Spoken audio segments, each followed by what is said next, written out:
Hoffman that we're bringing back, and we're bringing back, and obviously you know how we do it, the original label, original bottle. It's going to have the tack strip over it and all that. So this is the one that's not out yet. It's not fully finished, but here's a little sneak preview. There's going to be single barrel versions and the batch one.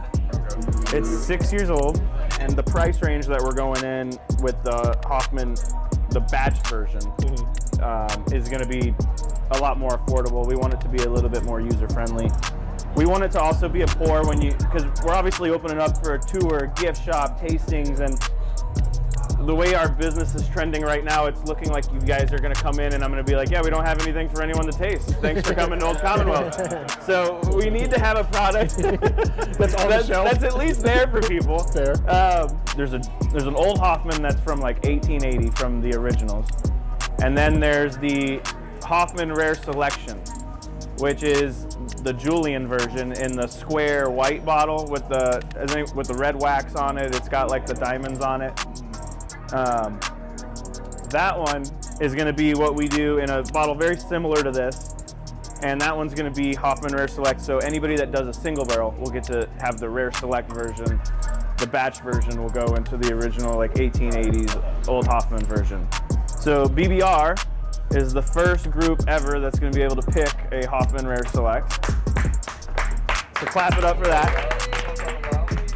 Of all the original bottles that came from Commonwealth Distillery that was used to proof down all those bottles that sell for $5, $10, $15, $20,000. And we will let you guys play with the proof, and whatever you guys decide you ultimately want the proof down to, you have two choices. We can proof it down to that proof and bottle it, or we can proof it down to that proof in the barrel and let it ride for a little bit, kind of give it a little bit more texture, however you guys want to really play with it. But this is going to be one of our higher end kind of single barrels that we really want some groups to pick. So you guys are going to get to kind of lead that front line and have one of the first bottles proof with the original well water that we revived. So a very unique one. I thought one was kind of middle of the road, and then I thought one was like more on profile to the Hoffman portfolio.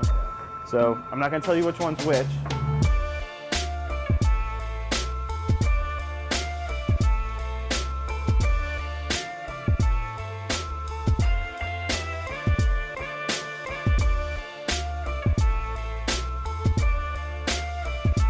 $120, $125, and you're probably looking, it's closer to 7 years than it is 6 years, but it's technically a 6 year and it's double oak.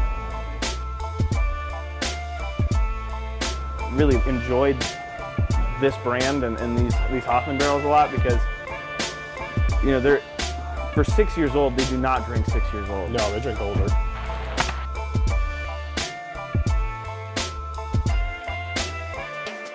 And I mean, the other thing to note here, for 6 years old, for that color on a 6 year is just, you would think it's 10,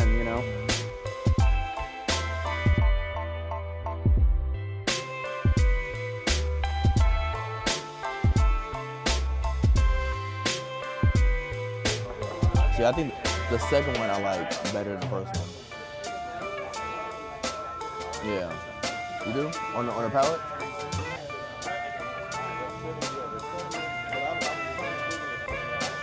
Me too. I think the cinnamon was almost too sweet though. Yeah. 2 is a little bit leaner than the first one. The nose on the first one is standing out to me, and the palate is just a little bit richer. I like the second one a lot, but I don't think it has the same mass appeal as the first one. We can't do dripping red wax like the originals, but it will have the red wax on them, yes.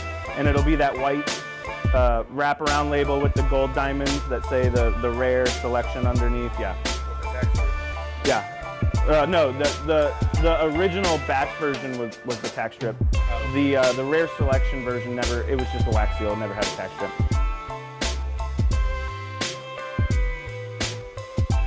Some favorites, what are we thinking? Pretty unanimous? Okay, that was... The second one has a lot of alluring qualities. The third one marries everything that we're looking for sure. Balance, has spice, sweetness, easy to enjoy for sure. Especially cash cream. I like it.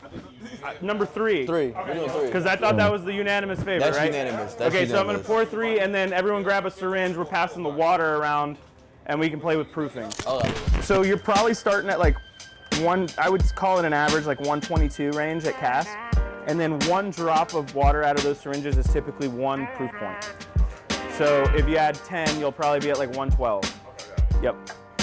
And I mean, again, there's no rules. Like, I wouldn't say like we have to try it at 110. Like, everybody just kind of play with it, have some fun.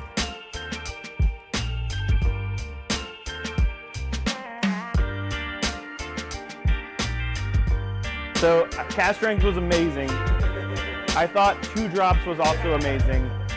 I think there's good in both. I think cask strength, it's amazing because it's cask strength. Also, you get the extra benefit of saying it's cask strength. But then the 2 drops, I felt like you still got all the good from the cask strength, but it just rounded it out just a little bit to where like that slight bite was missing on the mid palate, and it kind of just completed it just a little bit more, which was my personal opinion. But I think between cask, 1 drop, and 2 drops, I don't know if you can go wrong. After like 5, 6 drops, it's a different whiskey. I'm going for the 0. I'm gonna try some more drops, but 0. It was either 0, 1, 0 or 2. That was it. I would say 0. Bourbon whiskey that's finished in a honey cask that uses a wheated mash bill instead of a rye mash bill as well. The first one's good. The next one?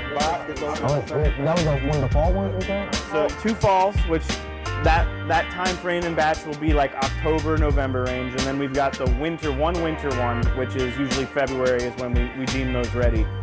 The reason I pulled that one though is because it was showing some really promising signs really early.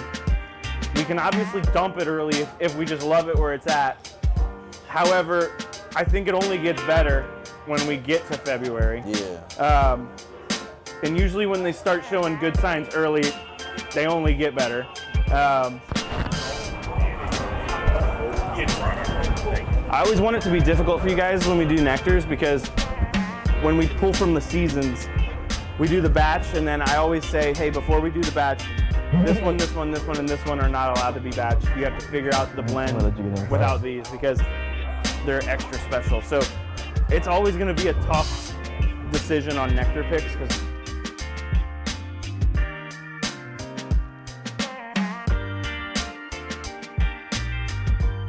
so, you know, you're not gonna catch us like putting in like honey, like artificial, like sugar sweetener or anything like that in there. And partially because, you know, we really wanted it to be the whiskey speaking and then the honey speaking. You know, we wanted the whiskey to be the main focal point, and we still wanted it to be a premium product. Yeah, number 3 of the nectar. This one's completely different. And these are all using like the same type of honey barrels? It's all the same exact process and everything. Yeah. Obviously these, the winter one just hasn't been in there as long. Yeah. Which also goes to show you just how much that oak starts to come through after, you know, some more time and the honey starts to fade. So this is personally my favorite out of all the stuff we have in terms of just taste. Like just crushability. You know, it took a lot of balls to double oak a 15-year product. So it is 15 years old. It is double oak. Dirty Helen Cromwell is what DH Cromwell stands for. And before we drink it too, everybody take a sip, but then I encourage you to like forget about it for like 5 minutes because it will literally be a different whiskey on the nose and palate if you let it open up for like 5, 10, 20 minutes. She ran with Al Capone.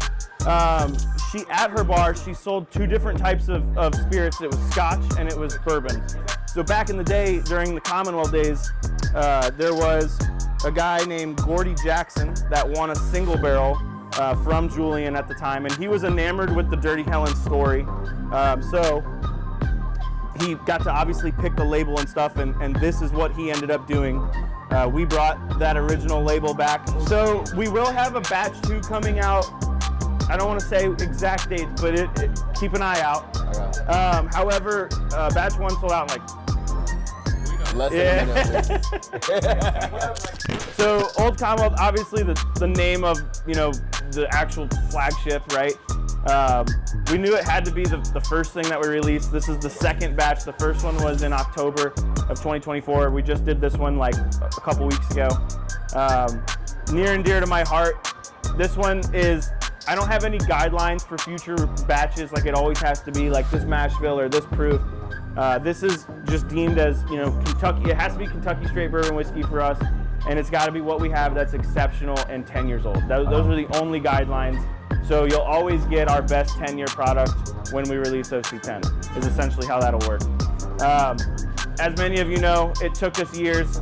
We got the original green glass. It's hard to see, but sourcing that original green glass bottle was something awesome that we were able to do. That if you're a collector of the original Van Winkles, that's what you're looking for, is the green glass versions.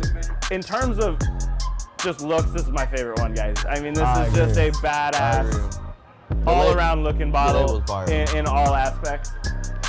This particular batch was a 4-barrel blend, and it is just cherry cola syrup, like root beer bomb. Colonel Randolph, this is the most recent. This is the first Founders one of Randolph that we've done. This had 120 bottles at cask strength, 132 proof, 16 years old, 1 barrel. Just strawberry preserves is what I say. I think that's the best representation for it.